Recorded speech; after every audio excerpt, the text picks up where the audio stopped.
Hi chums, a quick look around my very untidy garden that needs the grass cut, but the problem is that it's very wet. It's just rain. It's got rain for the last week, so the grass is really wet. But I want to show you something, maybe get some advice if I can from you. I'll go to the other side because the sun's there. This is a damson tree, and it's not doing very well at all. It's growing perfectly, but it has no flowers on it at all, ever. It's in there about 4 years now. This one here is another gauge or a plum. I think that's damson. This is some sort of plum as well. It's in about 4 years as well now. 3 years are in, and no flowers whatsoever.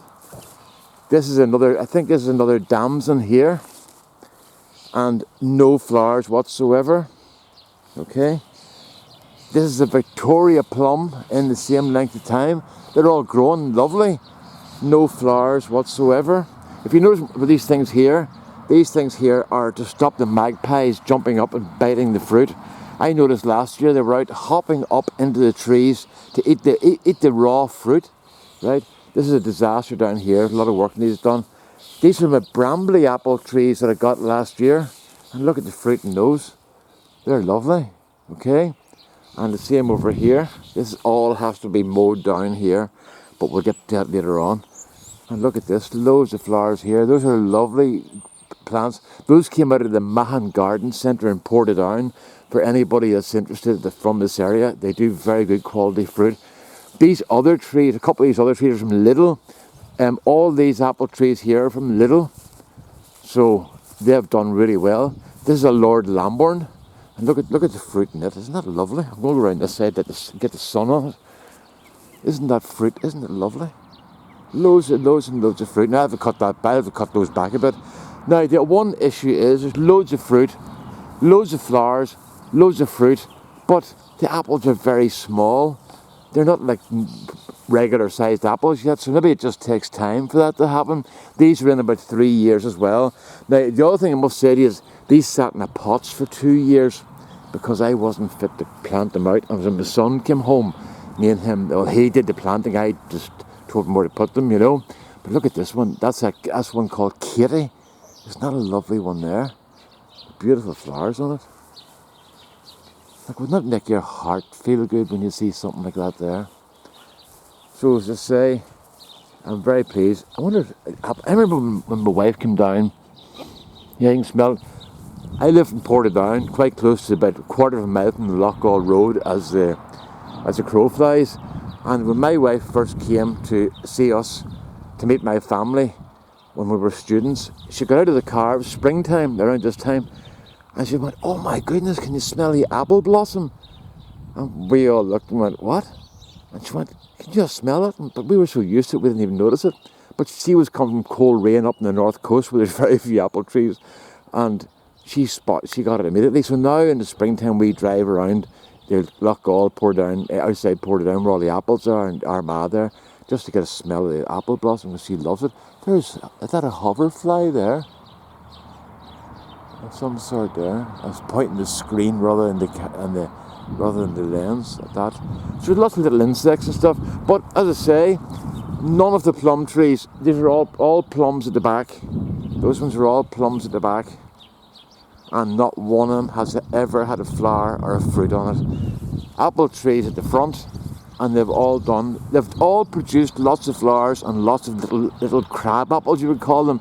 They're only the size of small apples. What size? That size there, but maybe an inch and a half, maybe 3 centimeters. There's a buzzard. Wonder can I get it? I can't even see it. I'm looking at here. I wonder can I get it? I can't. You know what it is? The camera. I can't get the camera. I can't see because the sun's in the eyes. There might be a buzzard in there somewhere, folks. I see where we're at now. So, what do you call it? So that's where we are. With fruit. But if anybody could help me out, why are my apples fruiting and all my plums and gauges are not? I'm kind of disappointed about that. But I looked up a thing that said it could take 4 to 7 years before they start fruiting properly, you know. But experience is a far better teacher than sometimes the books. So if any of you guys can help me out, I'd really appreciate it. Okay, all the best now. Bye bye. This is a beautiful day, as you can see. It's really lovely, and what do you call it? I've got good views from this garden. You know, you can get away out to the countryside, away across over to there. That's south over there, directly over there. So hard to keep the camera steady when you're a thing. I should actually move up a wee bit and let you see a bit more of what it's like here. See, the problem is it's all filling in. The countryside's all filling in now because of the what do you call it? Because of the leaves are filling out. My feet are absolutely soaking now. I'm sure John won't mind me taking a wee photograph across his garden, you know. That's my view down to the village there. The village is exactly 1 mile away. I hope that's kind of steady enough for you there, you know. Just for those houses, you can see those houses in the background. There's 150 houses going into that site, and another 150 to go after that. And every single house is sold, and there hasn't been a single house put in yet. You can see all the materials are lying in the fields now. So it's nice. It's nice. I love it out here. It's great. So there's another one there. See this here? That's called Bride's Blossom, and that was over there and getting choked out by the ash trees and stuff. And my son moved it over here, and it looked really, really, really sad. And look at it now, isn't it lovely? But it's nearly over now. So my 2-minute video to show you the trees has kind of stretched legs a wee bit. But I'll get this all tidied up, and we'll do another video and let you see when it's done. I should have had these rushes all cut down, but you know what the problem is too? I want to get it done. I think there's birds nesting in there. Twice I saw blackbirds flying up out of the grass, and apparently blackbirds will nest on the ground. Now, that was last year. This year we've had a lot of cats about here. Oh, we fed a wee cat and she was pregnant, and then the kittens are getting pregnant, and there's going to be swarms and about all over the place here. But what can you do? Keeps the mice down. Alright, all the best now. Bye bye.